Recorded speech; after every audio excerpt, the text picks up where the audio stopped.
Apocalipse, capítulo 3. Vamos ler alguns versículos desse capítulo. Primeiro vamos ler o versículo 5. Apocalipse significa, no original, revelação.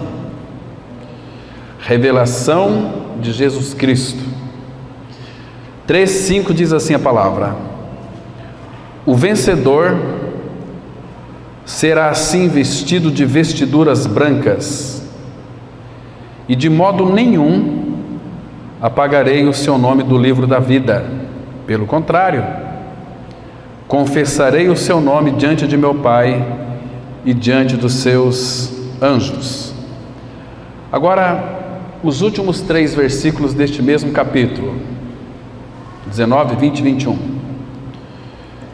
Eu repreendo e disciplino a quantos amo.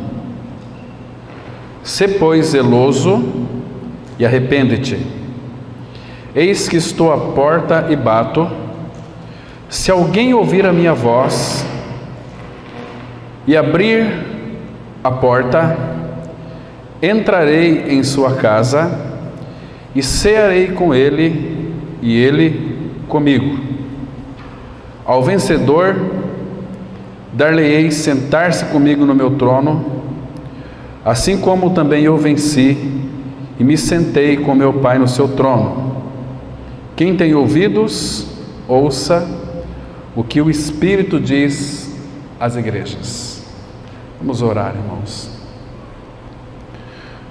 Nosso Pai Celestial, nessa noite, quando nós nos reunimos debaixo do nome do Senhor Jesus, precisamos da Tua iluminação sobre as nossas mentes e ouvidos, para que então nós recebamos a Tua palavra com alegria, que a proclamamos com alegria. A Tua palavra, Pai, ela é como um leão. Quando nós abrimos a porta da jaula, ela faz aquilo que necessariamente precisa ser realizado. Porque é a Tua palavra é dínamo, é dinamite, é um martelo que quebra a pedra do nosso coração endurecido. Por isso, Pai, amolece o nosso coração, para que essa palavra penetre, que nós tenhamos entendimento e sabedoria para compreender o que Tu dizes na Tua palavra. E o que nós queremos, ó Pai, nessa noite é que algo mais de Cristo seja formado em nós. Nas Tuas mãos entregamos este tempo, Pai. Em nome de Jesus oramos. Amém. Queridos, vocês observaram aqui, nós vamos tratar um pouquinho sobre a questão do vencedor. Não de uma forma genérica, porque existem aqueles que, quando nascem de novo, já são chamados de vencedores. Às vezes ele tem uma concepção de vencedores, mas não sabe o que significa a palavra vencedor. O que tem por detrás dessa palavra aqui, vencedores? É muito mais profundo do que nós imaginamos. Claro que o Senhor deseja fazer de nós homens e mulheres vencedores. Então, essa palavra aqui no grego, vencedor, é Nikaó ou Nikon, que ela significa superar, significa prevalecer, ser vitorioso, e ela vai aparecer no Novo Testamento 28 vezes. Vencedor. Nós não podemos confundir a palavra vencedor aqui com aquele texto de Romanos 8, verso 37, quando Paulo fala: quem nos separará do amor de Cristo? Em todas essas coisas somos mais do que vencedores. Ele vai citar morte, principados, potestades. Não é ser vitorioso sobre aquilo. Aquela é uma vitória que Cristo conquistou por nós na cruz. Somos filhos. Uma vez que somos feitos filhos de Deus em Cristo, nada mais pode nos separar do amor de Deus que está em Cristo. Ele disse isso. Então nós temos que de fato crer que nada neste mundo poderá nos separar do amor de Deus que está em Cristo. Jesus disse isso, o texto que nós conhecemos muito bem, em João 10, 28, eu lhes dou a vida eterna, jamais perecerão. Quando então nós temos a vida de Cristo, a palavra de Deus habitando em nós, ganhamos uma real experiência, ninguém mais pode desfazer esta filiação, nem mesmo você. Porque mesmo se você quiser, nós lemos hoje pela manhã aquele texto de João 6, que ele disse assim: todo que o Pai me dá virá a mim, e o que vem a mim de maneira nenhuma o lançarei fora. Então, mesmo se nós quisermos voltar para trás, não tem mais jeito, porque nós morremos com o Senhor para o pecado, morremos para o mundo, Cristo é a nossa vida. Nós precisamos de compreender o que é Ele em nós. Quando eu digo Cristo é a nossa vida, nós temos o tudo de Deus dentro do nosso interior. Nós temos a verdadeira e a genuína sabedoria, nós temos a santificação, temos a justificação, temos uma justiça que ela é inviolável. A justiça humana, ela é terrível, é trapo da imundícia, mas a justiça de Deus em Cristo é uma justiça que ela não muda mais. Aquilo que Ele fez por cada um de nós, Ele não vai voltar atrás. A obra do Calvário não tem como nós, como aqueles transuentes, vocês se lembram?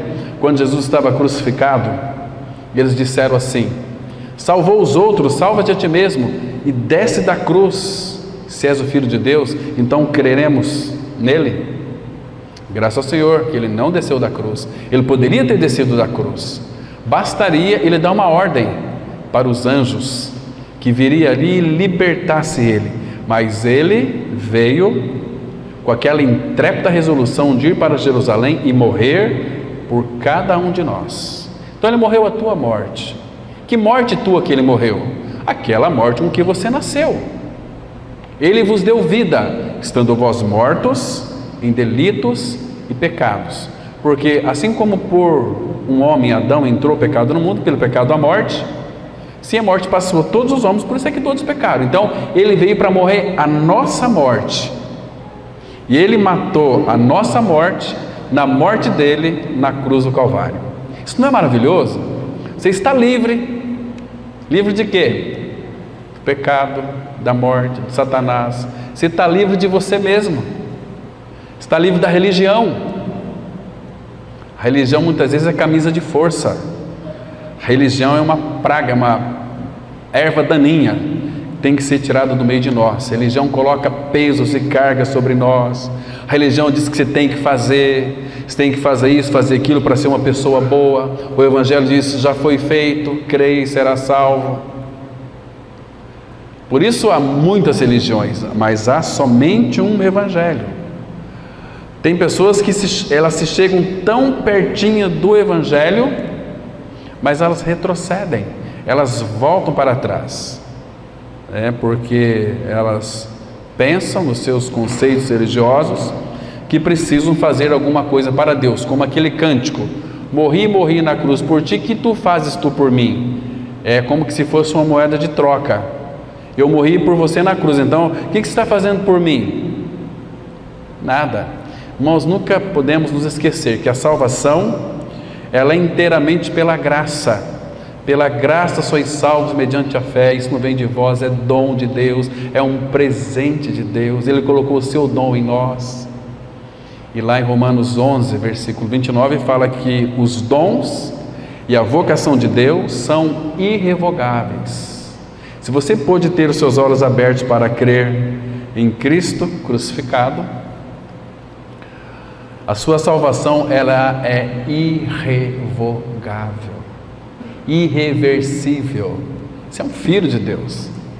Mas então o Pai, Ele não quer apenas que sejamos seus filhos, porque muitas pessoas se contentam com o seu novo nascimento. O Pai não está contente com que nós apenas nascemos de novo.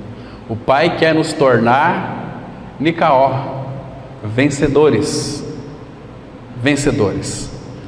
Porque nesse texto aqui, ele fala que será vestido de vestiduras brancas. E de modo nenhum apagarei o seu nome do livro da vida. Não que ele vai apagar se você nasceu de novo.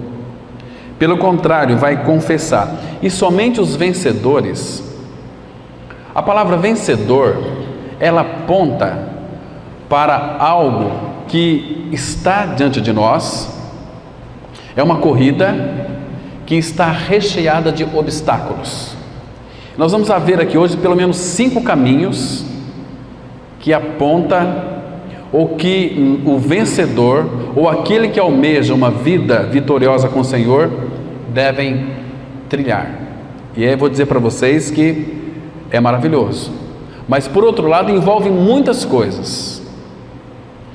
Irmãos, muitos cristãos, eles durante muitos séculos têm sido ensinado para eles que uma vez que eles creram em Jesus, na sua morte e ressurreição, são filhos de Deus, receberam a Cristo, que agora eles são mais do que vencedores. Vencedores sim, por aquilo que Cristo é e fez. Nada separar, nada pode mais nos separar do amor do Pai. Mas, queridos, o contexto, se você analisar, lá de Romanos 8, envolve muitas coisas. Não é vencedor naquele sentido. Lá nós somos mais do que vencedores por meio daquele que nos amou. Mas quando nós nascemos de novo, o Pai deseja que nós sejamos vencedores. Vencedores também no sentido de salvar a nossa alma. E eu, queridos, devo admitir que quando nós cremos e recebemos Cristo, isso é vital para nós tornarmos um vencedor. Quando cremos em Cristo, que morremos, ressuscitamos com Ele, isso é vital para nós sermos vencedores. Nós somos vencedores por aquilo que Cristo é e fez, mas existe um caminho a ser trilhado para que nós sejamos então vencedores. Os vencedores reinarão com Cristo sobre as nações durante 1000 anos. Os que não forem vencedores, eu não sei como vai ser tratado, mas Deus sabe. Isso não foi, pelo menos para mim, não está claro nas Escrituras ainda. Eu sei que o Pai, no momento certo, Ele vai desvendar isso para os nossos corações. Mas os vencedores são aqueles que reinarão com Cristo, conforme nós lemos aqui em Apocalipse 3, versículo 21, ao vencedor dar-lhe-ei sentar-se comigo no meu trono, assim como também eu venci e me sentei com meu Pai no seu trono. Queridos, como é que Cristo venceu? Eu disse para vocês que essa palavra aqui no grego, Nikaó, ela aparece 28 vezes no Novo Testamento. Jesus, Ele venceu. Jesus foi um vencedor, se assentou no trono. Jesus, Ele é o homem perfeito, o único homem perfeito que pisou nessa terra. Jesus foi um homem de verdade. Nós não somos homens completos, nós temos muitas deficiências, muitas falhas. Jesus não, foi um homem perfeito, e pelo fato deste homem perfeito habitar em nós pela fé, o Pai nos vê perfeito. Ele contempla o Filho perfeito em nós e não consegue enxergar em nós defeito, porque Ele contempla o Filho. Então Ele nos ama tanto porque o Filho está em nós, que Ele não consegue enxergar em nós nenhum defeito. Que o amor faz, irmãos. Mas tem uma palavra que ela aparece também no grego, a mesma palavra dessa 28 vezes, lá em João 16:33, Jesus disse assim: tenho-vos dito estas coisas para que em mim tenhais paz. No mundo tereis aflições. E o que mais? Mas tem de bom ânimo, eu venci, Nicaó, eu venci o quê? O mundo. Irmãos, é a mesma trajetória do Senhor Jesus Cristo. Ele trilhou o caminho, aquele caminho para Jerusalém, que era o caminho do Calvário, da cruz, literalmente. Quando nós nascemos de novo, Ele faz um novo convite para nós. Ele diz assim, lá em Lucas 9, versículo 23. Se alguém, o chamado para essas vidas é para os regenerados, para os nascidos de novo. Jesus não vai chamar religioso. Ele diz assim: se alguém de vocês que nasceram de novo quiser vir após mim, negue-se a si mesmo, dia a dia, tome a sua cruz e siga-me. Quando ele diz que ele venceu o mundo, ele venceu todo o sistema maligno. Ele é o vencedor. Se você analisar com bastante perquirição, bastante cuidado, com bastante atenção, se você ler todo o Novo Testamento, pelo menos os 4 evangelhos, Mateus, Marcos, Lucas e João, procura ver as batalhas que Cristo venceu. Nós não temos tempo para nós analisarmos em detalhes, porque nós temos que nos encaixar aqui neste ponto, porque ele já venceu. Mas se você quiser aprender do Senhor, primeiro que o Senhor Jesus Cristo, vou dar algumas dicas para depois vocês olharem nas Escrituras e lerem através deste prisma. Vocês se lembram que o Senhor Jesus, até os 30 anos de idade, ele ficou em casa. Ele era um carpinteiro, aprendeu a carpintaria com o seu padrasto José. Então, quando ele fez 30 anos, completou 30 anos de idade, ele foi lá no Rio Jordão, encontrou-se com João o Batista para ser batizado.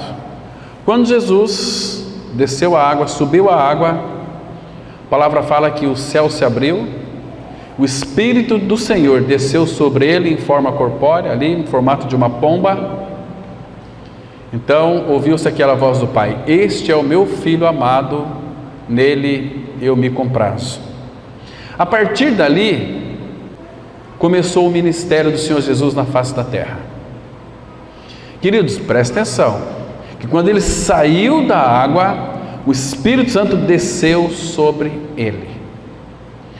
Antes de Adão e Eva pecarem, Deus tinha um plano para Adão e Eva, mas ele contava com o homem, com aquele casal, para realizar o seu plano eterno, seu propósito eterno.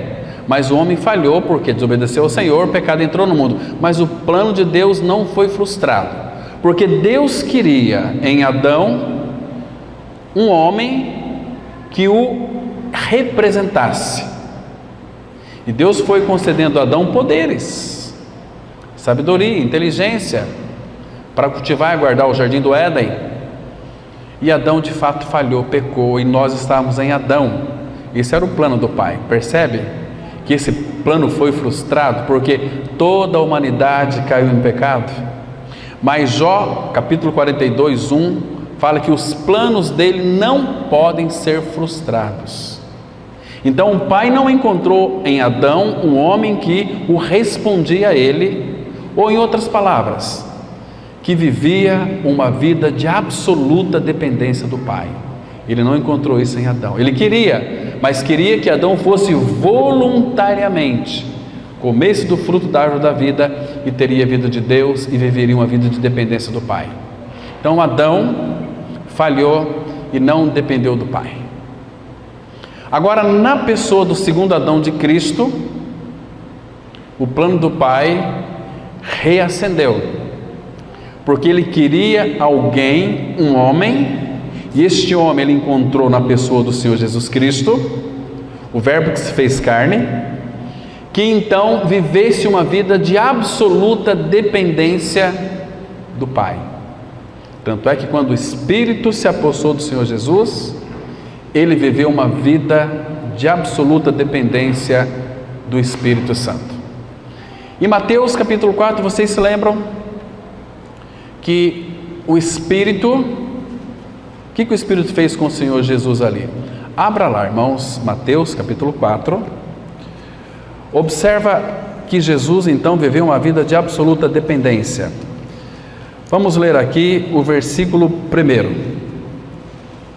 Diz assim, Mateus 4, verso 1. Diz assim a palavra: a seguir foi Jesus levado pelo Espírito ao deserto para ser tentado pelo diabo. Presta atenção. Ele estava aqui nesse versículo 1, a partir do momento em que ele foi cheio do Espírito do Senhor. O Espírito é quem conduzia o Senhor. A palavra fala que foi Jesus levado pelo Espírito ao deserto. Queridos, Jesus, em todas as vezes que o Espírito conduzia ele, nunca era contra a vontade dele, porque ele expressou isso muitas vezes. Em João capítulo 15, João 16, a minha comida é fazer a vontade daquele que me enviou e realizar a sua obra. Então ele disse assim, lá em Isaías: eis-me aqui, envia-me a mim. Estava dizendo para o Pai: Pai, teu desejo é restaurar, buscar aqueles pecadores. Mas aqueles pecadores, o Pai, Deus todo para Cristo. Deus amou o mundo de tal maneira que deu o seu Filho para nós. E o Pai nos deu para Cristo. Todo que o Pai me dá, esse virá a mim. E o que vem a mim, de maneira nenhuma lançarei fora. Então o Pai nos deu o Filho, e o Pai nos deu o Filho para nós, e nos deu nós para o Filho. Muito interessante. Então Jesus nunca fez nada que fosse contrário à sua vontade. Tudo que ele fez foi para fazer a vontade do Pai. Por isso que ele viveu uma vida de dependência do Espírito. Queridos, tudo que Cristo fez na face da terra foi o Pai que fazia através dele. Ele disse assim, lá em João: as obras que eu faço, não sou eu quem as faz. Ou em outras palavras, eu não faço as obras de mim mesmo, mas o Pai que está em mim é quem faz as suas obras. Todas as curas que Jesus fazia, era o Pai que fazia através dele. Ele viveu uma vida de absoluta dependência do Pai. Por isso que é um cordeiro. Cordeiro que não tinha defeito, que não tinha mácula. Cordeiro que veio para morrer. E ele morreu lá na cruz, por amor a cada um de nós, porque o desejo do Pai era ter uma família de muitos filhos, e o Pai deseja ter em nós filhos vencedores. O Espírito depois trouxe ele do deserto, o Espírito conduzia ele para lá e para cá. Jesus viveu uma vida no Espírito. Então são muitos detalhes que nós não temos tempo para ver hoje aqui, que eu quero analisar mais com relação a nós agora, para nós sermos então de fato vencedores. Mas, queridos irmãos, o novo nascimento é apenas o primeiro passo da nossa vida cristã. Há um longo caminho para nós percorrermos, mas para se nós, irmãos, desejarmos sermos vencedores, não se esqueça disso. Negue-se a si mesmo. O que é negar a si mesmo? Negar a si mesmo é negar a sua própria vontade, seus prazeres. Percebe? Porque, irmãos, não tem prazer maior do que no nosso próprio Senhor. Ele tem que ser o prazer da nossa alma. Ele é o Éden restituído em nós. Nós somos o jardim fechado do Senhor. Nós somos hoje o prazer do Senhor, porque Ele se alegra em nós, regozija em nós com alegria. Sofonias 3, verso 17. Então Ele tem prazer em nós por causa do Filho que habita em nós. Então, esse é o primeiro passo. Agora, estando em Cristo, vocês se lembram que Jesus ele venceu o mundo? Eu venci o mundo. Ali a mesma palavra que está lá no grego, que significa nikaó, que é vencedor. Eu venci o mundo. Quando fala que ele venceu o mundo, venceu todo o sistema deste mundo. Ele venceu. Dentro de tudo isto está o pecado, está o diabo, está Satanás, está a morte, todo o sistema.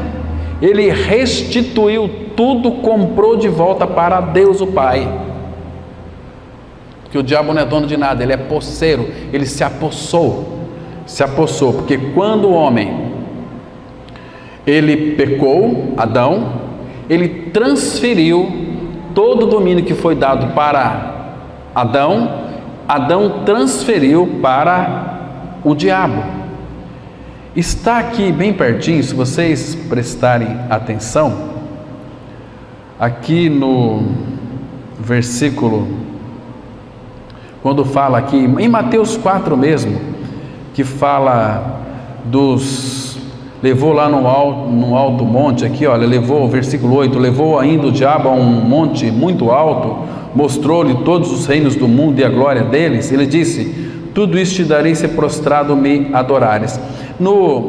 Lá em Lucas, no capítulo 4, de 1 a 13, que vai falar sobre isso mesmo, ele diz que me foi dado, ou seja, foi passado para o diabo.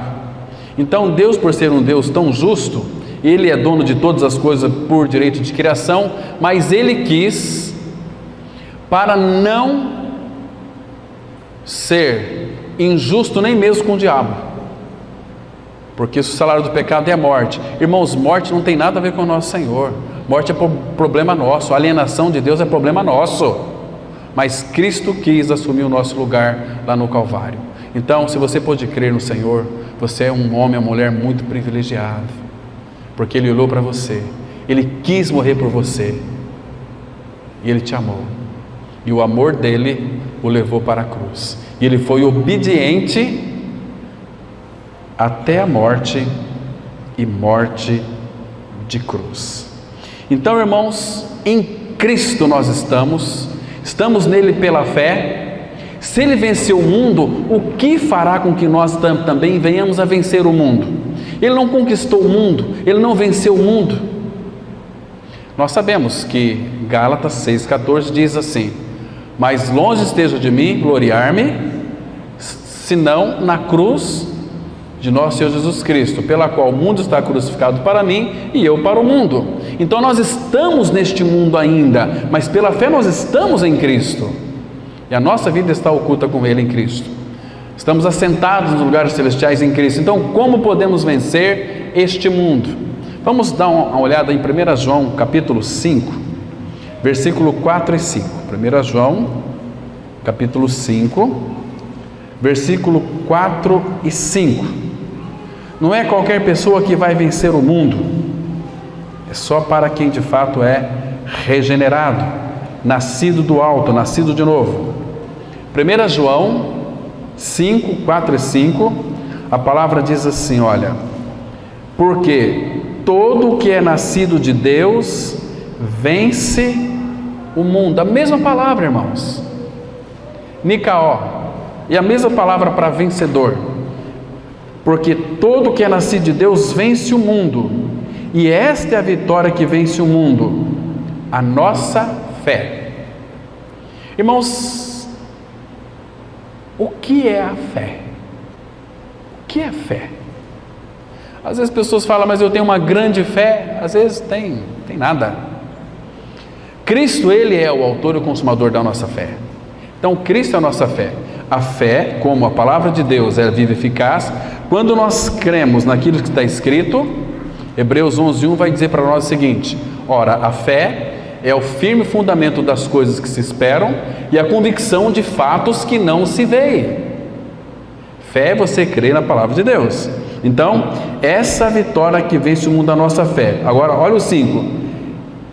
Quem é o que vence o mundo, senão aquele que crê ser Jesus, o Filho de Deus.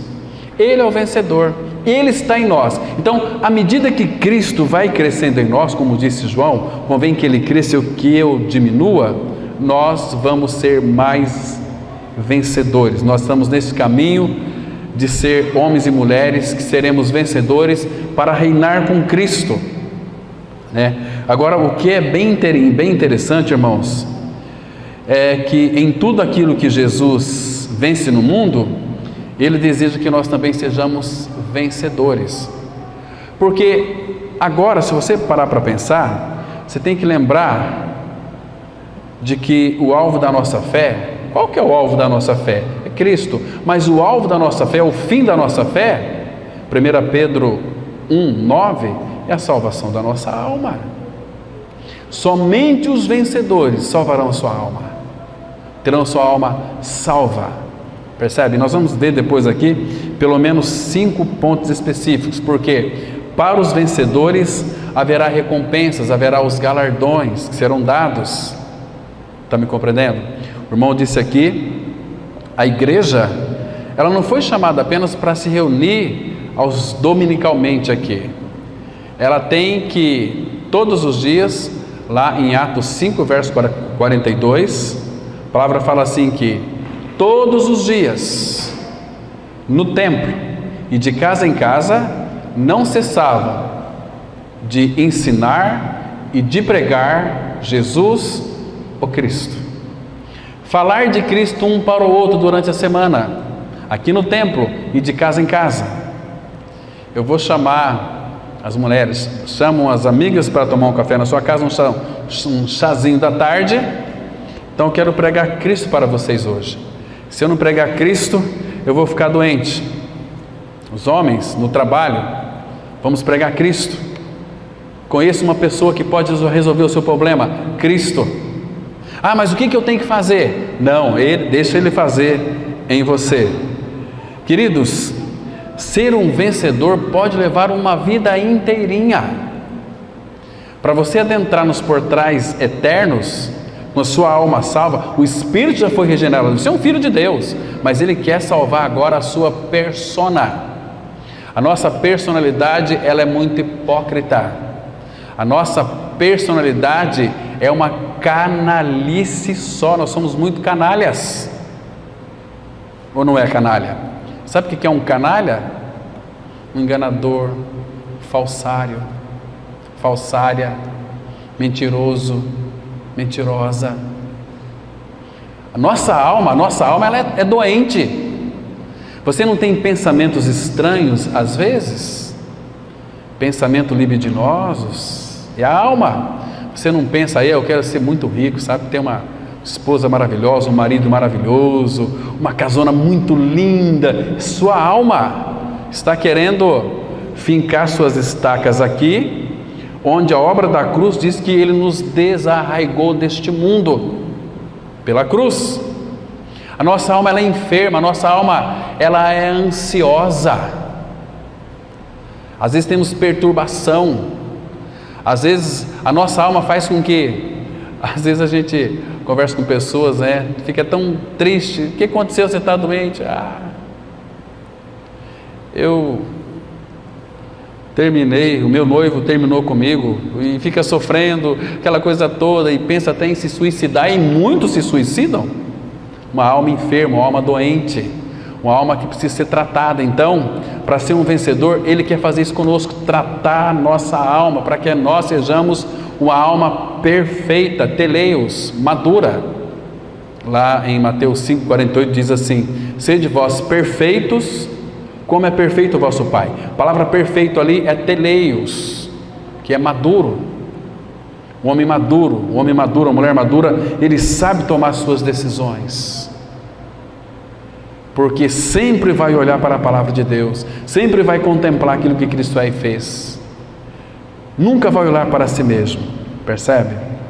Mas por isso que Deus, Ele coloca no nosso caminho, no caminho da cruz, porque a obra da cruz trata com o nosso pecado, o caminho da cruz trata com a nossa alma. Lembra lá de Atos 14, verso 22? Vocês devem ter esquecido, né? Mas vamos lá para vocês recordarem. Atos 14, versículo 22.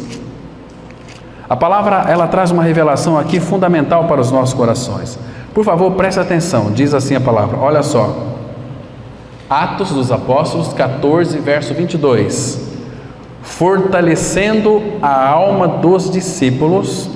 Essa palavra alma aqui pode ser também aqui entendida como fortalecendo o ânimo. Ânimo é de anímico, é de alma. Fortalecendo a alma ou o ânimo dos discípulos, exortando-os a permanecer firmes na fé. O que é permanecer firmes na fé? Firmes na palavra. A fé vem pelo ouvir, ouvir da palavra. Permanecer firmes na fé. Não tire os olhos da palavra. Permaneçam firmes, mas na palavra. Na fé. E mostrando que, através de muitas tribulações, não é poucas não, irmãos, de muitas tribulações, nos importa entrar no reino de Deus. E tem aí uns picaretas que falam que cristianismo é o mar de rosas. Mentirosos, enganosos. Imagina se você tem que fazer uma cirurgia do coração. Cirurgia muito agressiva. Para remover um tumor é muito agressivo. O corte tem que ficar um tempo aí em recuperação.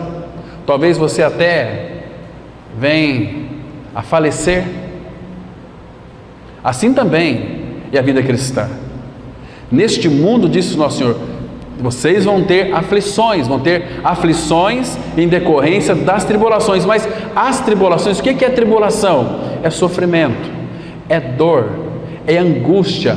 Mas, meus queridos irmãos, Deus, Ele transformou as nossas tribulações em bênçãos para nós. Porque Ele disse lá em Romanos capítulo 8, porque todas as coisas, inclusive as tribulações, cooperam para o bem daqueles que amam a Deus. Assim foi na vida de José do Egito. Foi vendido pelos seus irmãos, sofreu bastante, foi acusado injustamente, foi preso. Queridos irmãos, e depois ele foi o governador do Egito. Mas quando ele deu a conhecer pelos seus irmãos, e os seus irmãos ficaram com medo dele, José lhe disse assim, olha, vocês, Gênesis 50, versículo 20, vocês intentaram o mal contra mim, mas Deus transformou o mal em bem, para dar para vocês o fim que vocês estão tendo hoje. Vocês são protegidos. Então vocês me tinham como um inimigo, eu amava tanto vocês, eu fui ver como vocês estavam, vocês me feriram, vocês me machucaram, vocês me venderam para o Egito, para os ismaelitas. Hoje eu sou o governador do Egito, eu poderia vingar de vocês, mas não. Venha cá, me dá um abraço. E abraçou eles e chorou com eles e disse, olha, vocês são meus irmãos, são minha família, eu amo vocês, tudo isso aqui também é de vocês. Vocês intentaram mal, fizeram mal, mas Deus transformou tudo em bem. Então, queridos, toda tribulação e muitas tribulações virão sobre nós. Saiba de uma coisa, se você não murmurar, não reclamar, Deus vai transformar essas tribulações em bênçãos para mim e para a sua vida. Pedro ele chega a dizer o seguinte, lá em 1 Pedro 4,12, irmãos, não estranheis o fogo ardente que surge no meio de vós, destinado a provar-vos, como se alguma coisa extraordinária vos estivesse acontecendo. Pelo contrário, alegrai-vos na medida em que sois participantes do sofrimento de Cristo.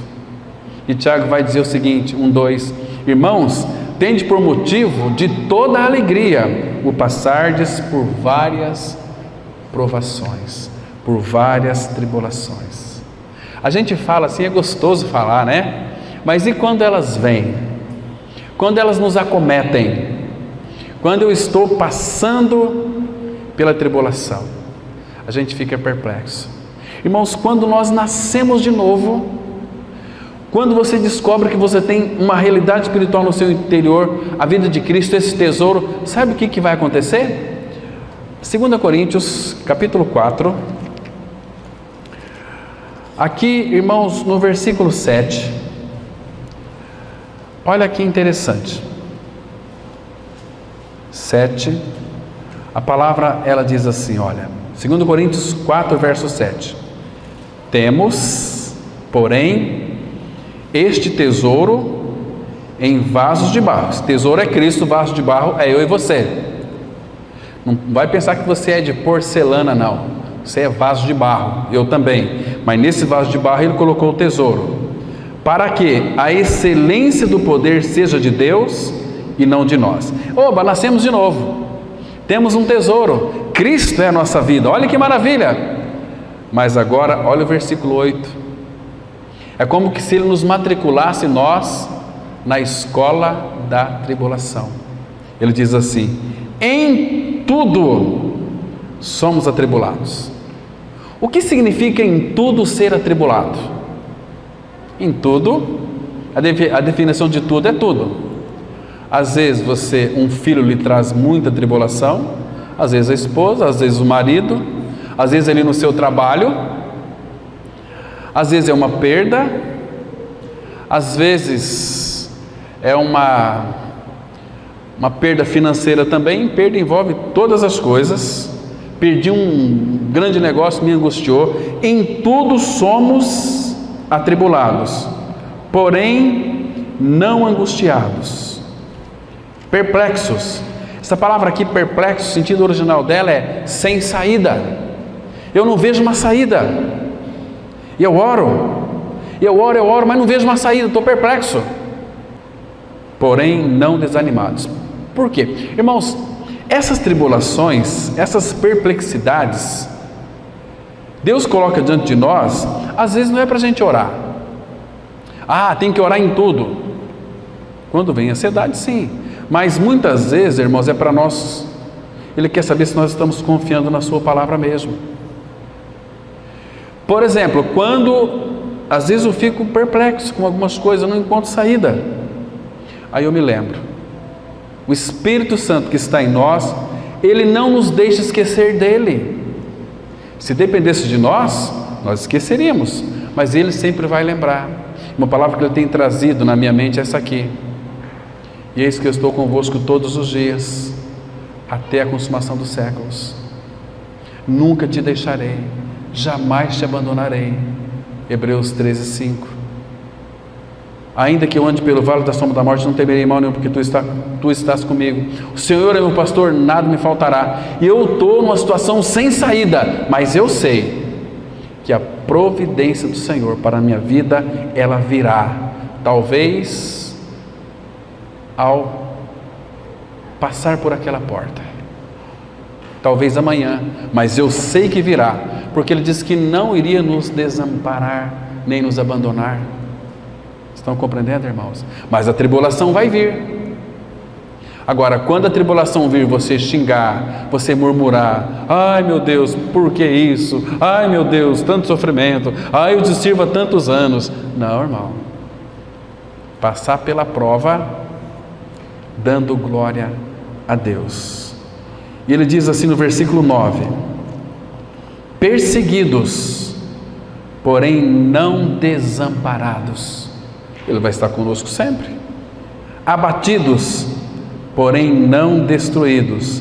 Aí já vem a cruz, levando sempre no corpo o morrer de Jesus, para que também a sua vida se manifeste em nosso corpo. Amados, esse capítulo 4 aqui é muito interessante. Se vocês, não vou ver muitos detalhes nele, que não é o assunto de hoje.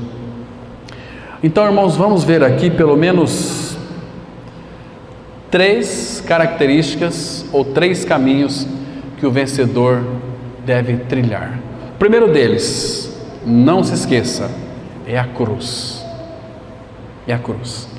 Sem cruz, sem o caminho da cruz, não é a cruz, aquela cruz na qual nós fomos crucificados com Cristo.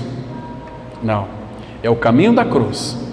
A cruz que eu e você temos que levar, negar nós mesmos, dia a dia tomar a sua cruz e seguir o Senhor. Porque sem isso, irmãos, nós não vamos ter ou vamos ser a expressão de Cristo. Ele não vai se manifestar. Ou seja, você creu que foi crucificado com Cristo, viva uma vida de crucificado.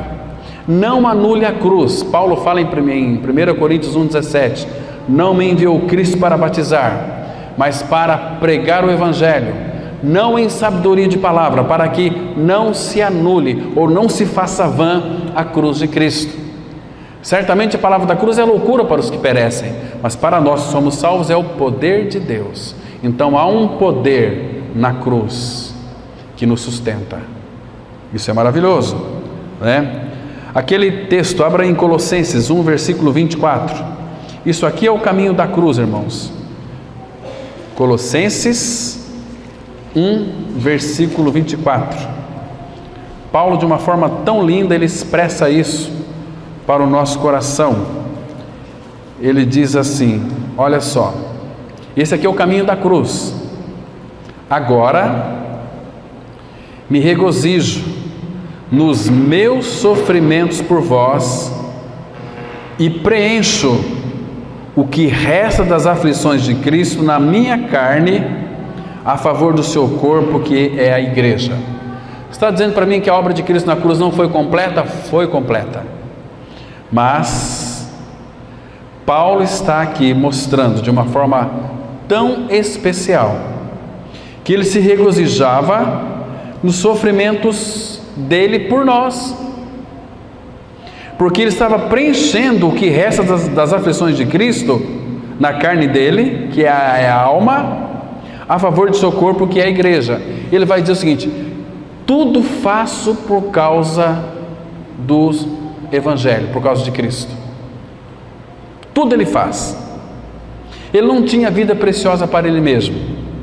Então era um homem que ele foi tratado na sua alma.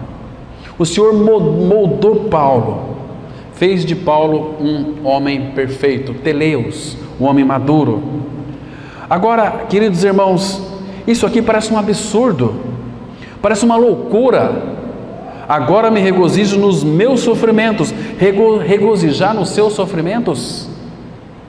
Quem aqui que se alegra nos seus sofrimentos? Somente os vencedores, só os maduros. Uma pessoa que nasceu de novo, uma criancinha, se ela fura o dedo ali com uma agulhazinha, ela já começa a chorar. Ai, meu dedo, socorro! Tem gente que está com qualquer tipo de doença, vai lá e já pega uma plaquinha e escreve bem alto assim, bem grande: olha, eu estou sofrendo, ore por mim, irmãos. Terrível isso. A palavra fala que os que são de Cristo crucificaram a carne com as suas paixões e concupiscências. Gálatas 2:20 diz assim: olha, já estou crucificado com Cristo, logo já não sou eu quem vive, mas Cristo vive em mim. Ali em Gálatas 2:20 não está falando da salvação do pecado. Ali é o caminho da cruz, fala do ego. Ele fala assim: porque eu, mediante a própria lei, morri para a lei a fim de viver para Deus. Estou crucificado com Cristo, vivo não mais eu, mas Cristo vive em mim. Cristo está me possuindo inteiramente, todos os meus compartimentos da minha alma. Então, um dos caminhos para os vencedores é a cruz. A cruz não pode ser anulada da nossa vida, irmãos, senão nós vamos cair no emocionalismo. A cruz, quando a cruz, nós entendemos que ela nos crucifica e vivemos uma vida de crucificados, não vai ter emocionalismo, vai ter muitas emoções, mas são emoções genuínas, são emoções sinceras. O outro caminho que vamos trilhar pela palavra, aliás, o caminho do vencedor é pela palavra de Deus. É um caminho precioso. Lá em Hebreus 4:12 fala que a palavra de Deus é viva, eficaz e mais penetrante do que qualquer espada de 2 gumes, penetra até o ponto de dividir alma e espírito, juntas e medulas. É pela operação da palavra em nós. Quando a palavra penetra em nós, ela revela quem nós somos em realidade espiritual. Ela desnuda o nosso coração. Deus esquadrinha o nosso coração pela palavra. Quando a palavra ela penetra em nós, ela mexe conosco, ela nos espanca, ela perfura os nossos corações. A palavra ela nos regenera. A palavra é eterna, a palavra que vive eternamente, não é assim? É a fé, vem pelo ouvir da palavra. A palavra é o nosso alimento diário. Mateus 4,4, nem só de pão viverá o homem, mas de toda a palavra que procede da boca do Senhor. É o alimento nosso diário. A palavra, João 17 fala que santifica-os na verdade. A tua palavra é a verdade. A palavra nos santifica, nos regenera, nos restaura, nos vivifica. É o caminho dos vencedores. Cruz, palavra.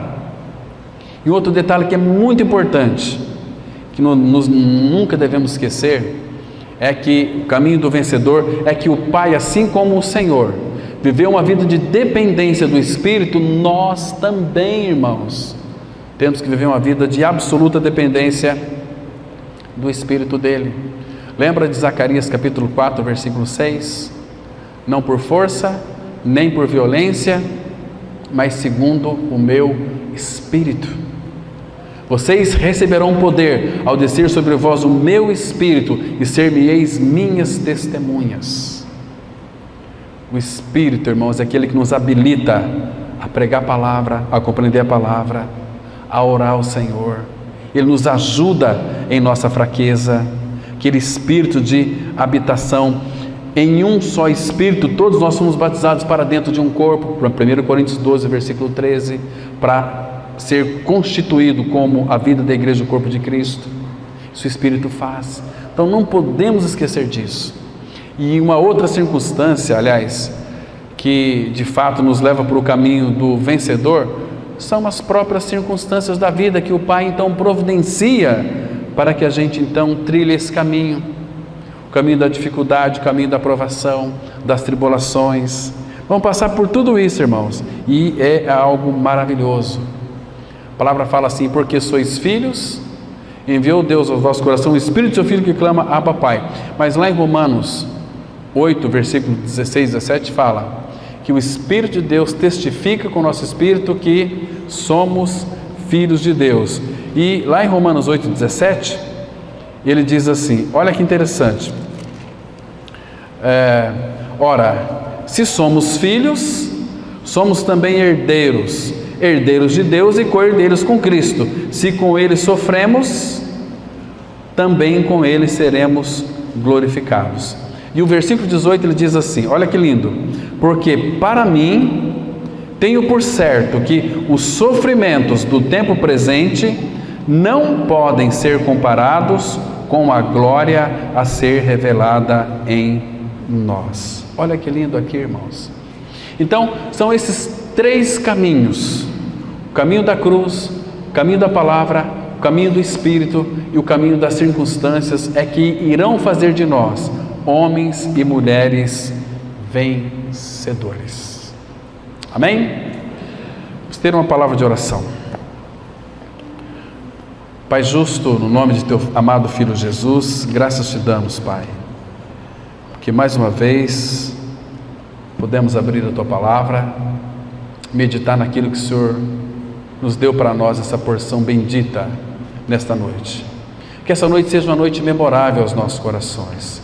Que Teu Espírito imprima, Pai, toda a palavra que nós lemos nessa noite. Pai, frutifica essa verdade em nós. Nós temos uma semana que começou hoje. Nos dê, Pai, a capacidade, a habilidade do Teu Espírito para vivermos uma vida de dependência.